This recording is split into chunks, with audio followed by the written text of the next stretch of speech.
So the minute I saw Jon, So you I was swiped like, he's right? on Is that what my you did? team. It was swiping right before there was a swiping right. She said, hey, I bought a house today.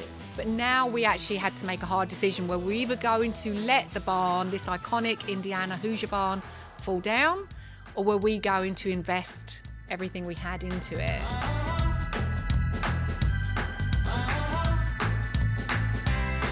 What's up, Kosciusko? Kosciusko? You're listening to In the Loop with the Kosciusko Chamber of Commerce. Hi, I'm Rob Parker, and with me today is Jon and Amanda Scroggs. How are you guys doing? Awesome. It's a great day here in Kosciusko. I'm sitting inside this beautiful building, Barn 1880, and we're going to get into that backstory in a little bit. But first, I want to learn a little bit more about the two of you. So, Jon, tell me a little bit about yourself, where you grew up. I grew up in Fort Wayne. I graduated from Northside High School. So you graduated from college or graduated from high school? I actually, after high school, I did go to seminary for 2 years. Awesome. And that's how I met Amanda. Oh. I met Sid Doyle at seminary, and he invited me to go to England. And I was working, and I just quit my job. Went to England for 6 weeks. Obviously, I made an arrangement with them. Yeah. And they said, you can go and come back. And I said, that's fine. And then I went to England for 6 weeks, met Amanda, and that's kind of how we started. Okay. So, and Jon, you're not preaching now, right? I'm not preaching. You're not preaching now, but that was what I in high did. school. Yeah, sure. Yes. But in high school, that was where you wanted to go out of high school from Yes. from Northrop. Very cool. All right, so we'll get more into that detail in a little bit. Amanda, Yeah. I noticed that you and I have about the same dialect. So I'm from southern Kosciusko County. You're from. Actually, the southeast of England. I'm from Ashford, Kent, and I thought no one knew where Ashford, Kent was. But I also am a librarian at Lakeview, and a few weeks ago we had a visitor from Spain. And the visitor from Spain, from my dialect, guessed No way. that I was from Ashford, Kent, and I was nearly on the floor because not only does no one know where Ashford, Kent is, the fact that he knew my accent just, baffled That's me. absolutely amazing. It was very spooky. Yeah. So Amanda, tell me a little bit about your childhood growing up in Ashford, Kent. Yeah, Ashford, Kent. About an hour south of London. So I got a lot of opportunities to not only travel into London and visit family in London, I got a lot of opportunities to go to France on school trips. The south of England is beautiful, the Garden of England. It's a great place to grow up and to live. And it was in the summer of 1985 that the church that I attended, we always had American guests because my pastor's wife is from Ohio. And so they would come over here and recruit people to come over to Ashford, Kent, and do some street evangelism and some community service work, etc. And so I just happened to be on the team that picked who the teams were. So the minute I saw Jon, So you I was swiped like, he's right? on Is that what my you did? team. It was swiping right before there was a swiping right. That's awesome. Yes. I'm not ashamed at all. That's great. So, for those of us, I haven't been to Ashford, Kent. Is it more rural or is that more of a Yes, city very living? rural. It was really a little village until fairly recently, maybe 20 years ago now, the Channel Tunnel came through, brought a lot more commerce. So in a lot of ways, my experience in Warsaw has been similar because I moved here and this property felt like it was in the middle of nowhere. yeah. 25 years ago, we felt like we were country folk. And that was what my experience was growing up. But my hometown in England totally exploded, the way that I feel like Warsaw has really grown. And now with all the commerce and retail in this end of Warsaw, I feel like we're really almost like in the heart, central Warsaw now, not in the middle of nowhere. Right. And with all the growth happening around you, I mean, Yes. on 200 North, there's Yes. a little project going on just down the street that Yes. you guys are kind of in the middle of it, but you can be an oasis as a little country. People can still get to us, still have experiences here at the barn. We're still having bookings. We're still open. It just takes a little bit more finagling coming through Pound Drive, which is actually named after the founder, the builder of this barn, Sarah Ellen Pound. This drive here, Pound Drive, was named after her. All right, so let's get into the history a little bit. Yes. sorry, John, being in Fort Wayne, you're not as interesting as England. I'm just not going to talk about. That's absolutely understandable. So let's talk about the history of this barn, of where we're sitting right now, and then what you guys saw in it that brought it to life to this really cool venue today. So start with. So I got the opportunity as a librarian working on a research project with my students. I wanted to do something that was actually meaningful to me. And I was always curious about this barn. And I would say it was about 15 years ago that Jane White, a local here, came knocking on my door. And I opened the door and I don't know who she is. And I was like, who is this person? And she introduced herself and said, I was born in this house and I have a newspaper from 1909 that I want to give to you.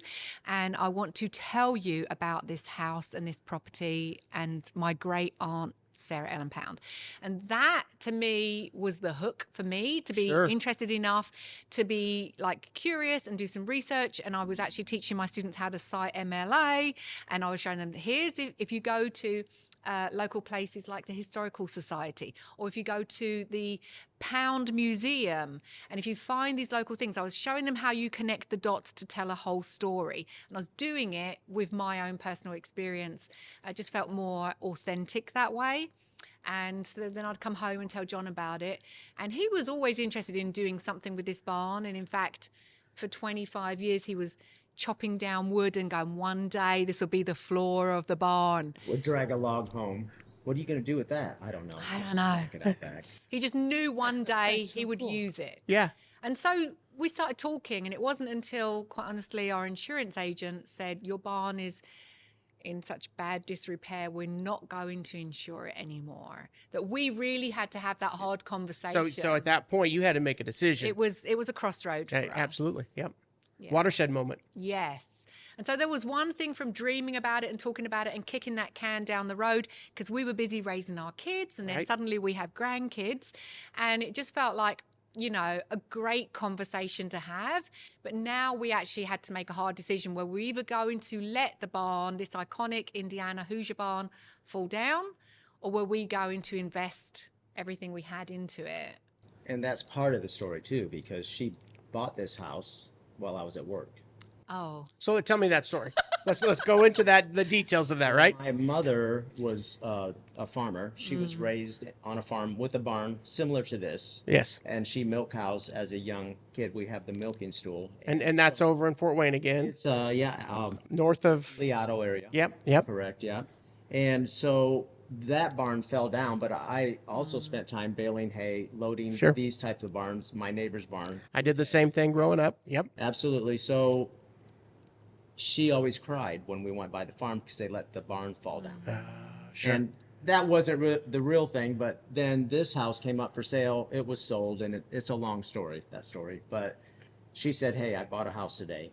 Me. Yes, you. One Yes. day, Jon came home from work, and we were looking for a house, and we hadn't found a house, and we weren't sure what we were going to do. And we'd built a house and sold a house. We were in between. Renting somewhere, And sure. I knew in my head what I wanted, and I loved this brick house. It reminded me of homes in England, because all the houses in England are brick. Yes. And so it was very nostalgic, and I was very homesick.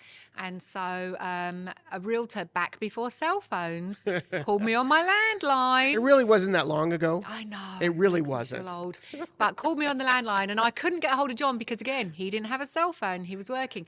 And she said, I have a now or never deal for you. You either come and see this house. It's in between contracts. It might fall through. If it falls through, you have an hour to make an offer. Holy cow. I got in my car. I drove here. I looked at the house. And I made the offer. I couldn't call Jon at work. I couldn't get a hold of him. There was no cell phones. So he trusted me. He came home, and I said, honey, I bought a house today. And you said? I said, great. Yeah. We like this house, and Yeah. we had discussed if it ever came up for sale. This was on your short list. Yep. Yeah. Yep, sure. And so It wasn't a surprise, in she other was words. willing to take Yeah. the responsibility that it, Nice. it all landed on her. Yeah, Because I yeah. knew that he was talented and he could do the restoration work. Like the house itself needed a lot of work. We had no interest in even considering doing anything with the barn until we got the house in order. So, Jon, tell me a little bit about your skill set. because we kind of touched a little bit, you get a piece of wood and sometime you're going to use it in the barn. But what is your skill set? Well, I grew up in the time where you had industrial arts. Mm-hmm. So we did electrical. Yep. We did welding. We did, I did a lot of shop class. Yep. And everything you could imagine. The shop teachers would just, by the time you were in high school, just, okay, what do you want to build? And they wouldn't really even manage you unless you did something ridiculous, which Right. didn't happen that often. A couple times. Things like that happen. I remember a few of those moments. It might have happened to me, maybe. Yeah, like doing something wrong. Yes. So so that kind of started that way. And then I got a job at 15 washing dishes. And then as soon as I turned 16, a guy came by and said, hey, I'm hanging aluminum siding. You remember the aluminum siding? Oh, yeah. Everyone was selling Oh, yes. that. Oh, yeah. I got a job doing aluminum siding. It paid like 3 times more than Dishwasher, washing dishes. sure. So I got started in construction over the summer while I was in high school. Yep. And I was pretty good at it. So And your dad had a lot of rentals in Fort Wayne that you Yeah. worked on. we painted a lot. Yeah. A lot of rentals. Every Yeah. kid did back then. Yeah, sure. Back in the Yep. day. Yep. So that's kind of how it started. Poured concrete for a while, then went to carpentry, did trim carpentry, framed houses. So I pretty much did all of those things. Made some cabinets. So there you go. I mean, So your skill sets grew over time to where you were very comfortable doing woodworking yes. and carpentry at a high level. Yes. I'd call this a very high level, what you're Yeah. And capable I've done of. a lot of nice houses and a lot of really nice projects for other people. And in London, I Yes. worked on like really nice offices for like ICI Corporation and paint companies and stuff like that. So I knew I could do it for other people, so you might as well do it for yourself. Right. So that's kind of how this came about. All right. So you bought the house. You got somebody here who can fix it up. Yes. And you guys are in this together. Yeah. Where are you at in a family life at that time? I think so. Our children were originally at Leesburg. Okay. And so we switched over Valentine's Day of, I don't remember what year it was. I want to say 1998. And I think we had then a first grader, a third grader, and a fifth grader. Okay. So young family. Very young, yep. And so young family, and we were busy just trying to stay caught up with all of their activities, and I was working and he was working, and before you know it, you blink, and then you're starting the whole college applications and scholarships. Just like Yes, that. it goes very fast. Very fast. Yep. Fast. All right. So now you've got the house. You're fixing it up. You're getting it to where you want to be. And now you've talked about that watershed moment. You can't insure the barn anymore. Quite a further down Sure. the road. So We about had how far- electricity, probably. We had talked about it, but it was never possible until probably about 5 or 6 years ago, right? Yeah, and one of the other things you did was we went and spent a summer in England. My brother-in-law restores old barns into commercial and private properties. And so John had the opportunity to take an old English, how old was that barn? It was built, Several hundred it was years. like 300-400 years old. 300. Wow. In England. It was Very really cool. shape. So Yeah. we took the Down to the family, we ground. lived out in the middle of the country, and they would walk into the Elam was a little English village on the downs, kind of overlooking Dover. Back Sure. then, though, there was the fudge shop was there, the bakery was still in the town. They're all gone now. Everything's all the little Yep. bakeries shut down, but they could walk into the town and the village. so into the village, and it was kind of like a fun summer. They were Oh, that'd be awesome. You learned a lot that year about restoring. Yeah. Because you took, if I heard right, a you took it all the barn. way down to the foundation, Yes. basically. pretty much. Pretty much. We even supported it. It was a lot worse condition than this barn, so we even built a steel frame to hold it up. Okay. So Yeah, it's that kind is. of decoration. Yep. Got it. Because people want the character. The aesthetic. They'll pay for the character. But then you got it all up before you came back, or what? Most of it. Most of it was done before I came back. Not all the finishing touches. Okay. So it was the summer, and then we came back to reality. Sounds like a fun It summer. was a good It summer. was fun. Yeah. Kids been able to go down to the village and Yes. get. Yeah, it was like stepping back Fudge. in time. Yeah. Like stepping back in time. Pudding. Oh, yeah. It was a good summer. Yeah, good times. Yeah. All right. So now we're back to maybe 4 or 5 years ago. We ended up, the roof was leaking, put a roof on. Okay. And then we looked into a lot of options, and then I'm like, that costs a lot of money. But honestly, it was a good thing we did it before all the prices went up, because Oh, sure. construction costs have went way up. Sure. And I do carpentry, but I was not putting a roof on this building.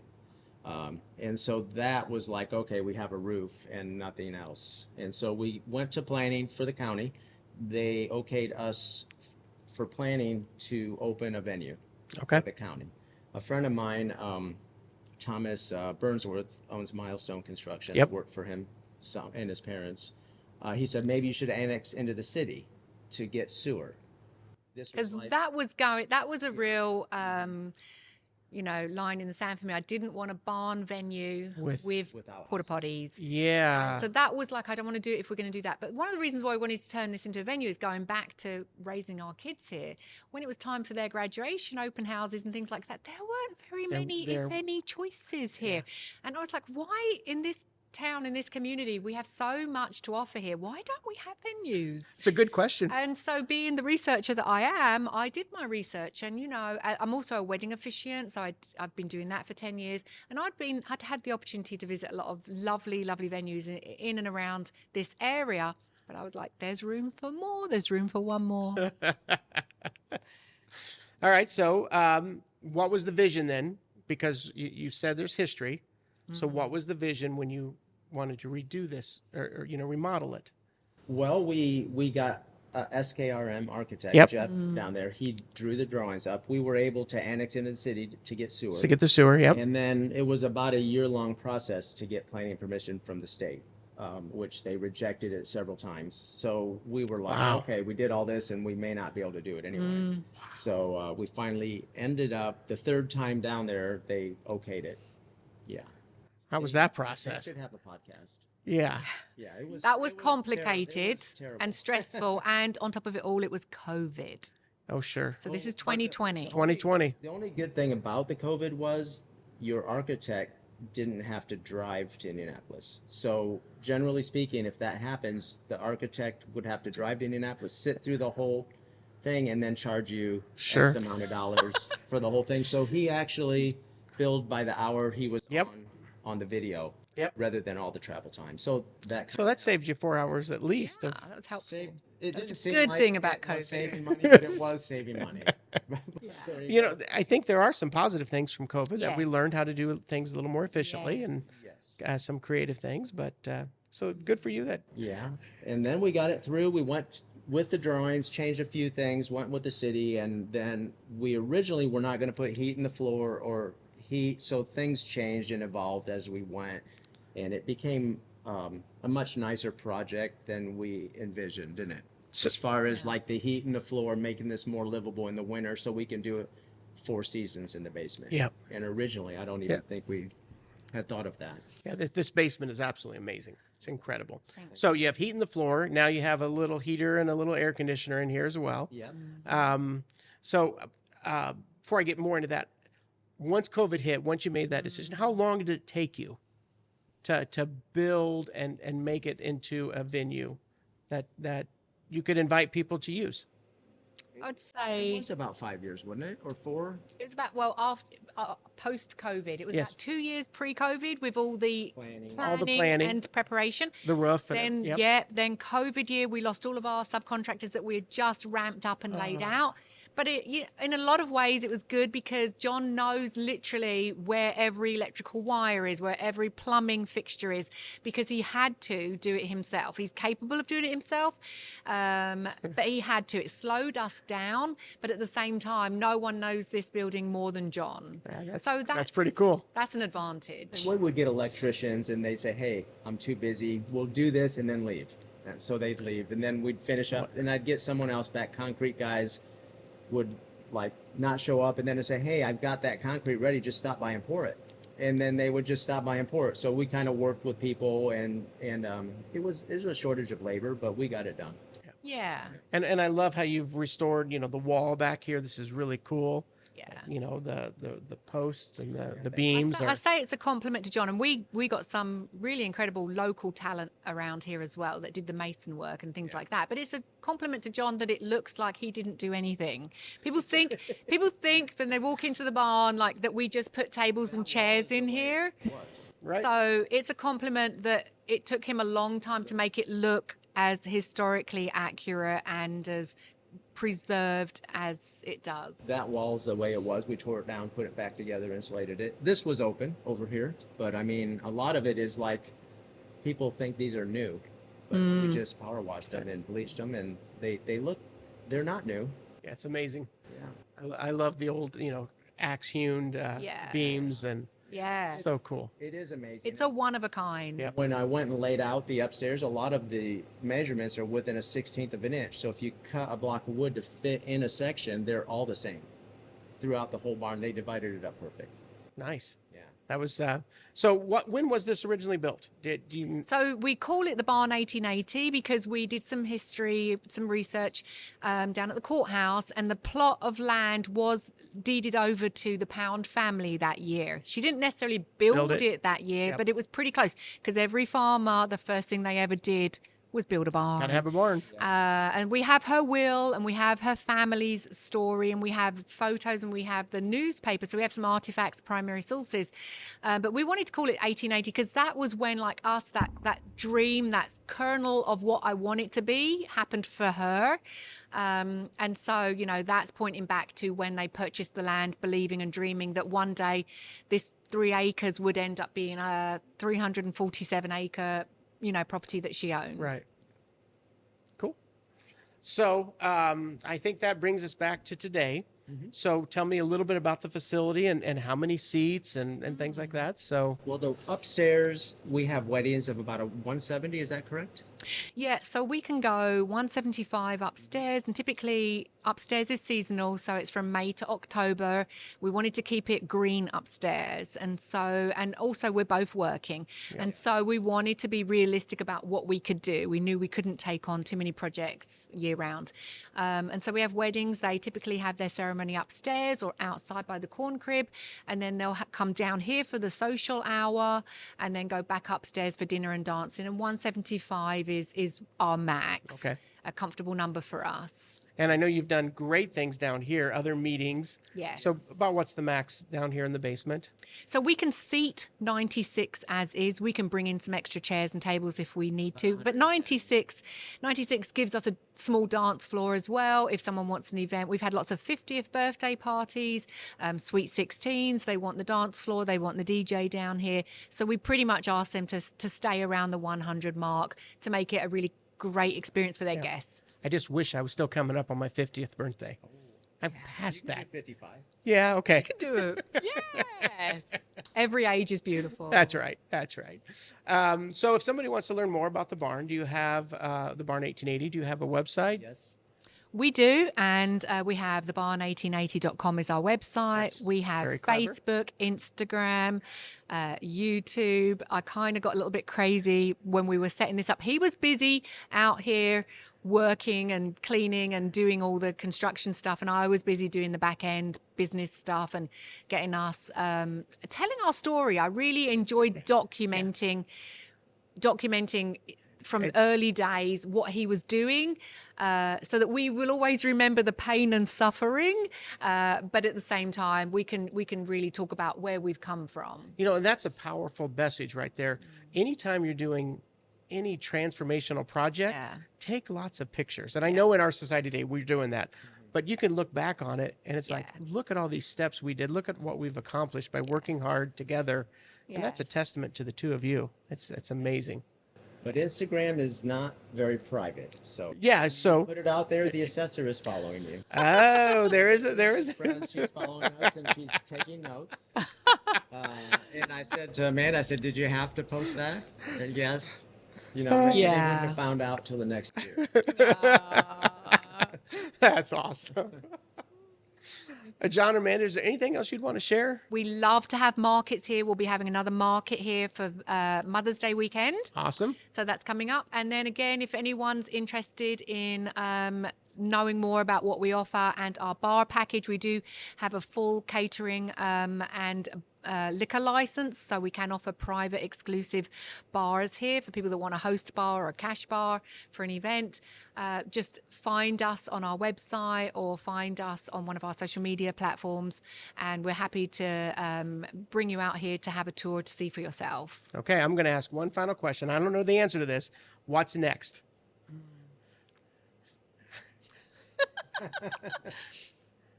Well, we put a lot of thought into things. Yeah. We can just relax. So we thought about even a coffee shop in the Sure. farmhouse, but at the moment, that's not going to happen. But you've got some thoughts that. Yes. I have some thoughts. Yeah. So stay tuned. Stay tuned. We just converted our farmhouse into an Airbnb, and there's more talks about possibilities of what it could be next. So stay tuned. People that rent the venue, they can have their family stay there, which Yep. has been very popular. Awesome. I could see that being hugely popular. It's such a beautiful place here. You guys have done an amazing job.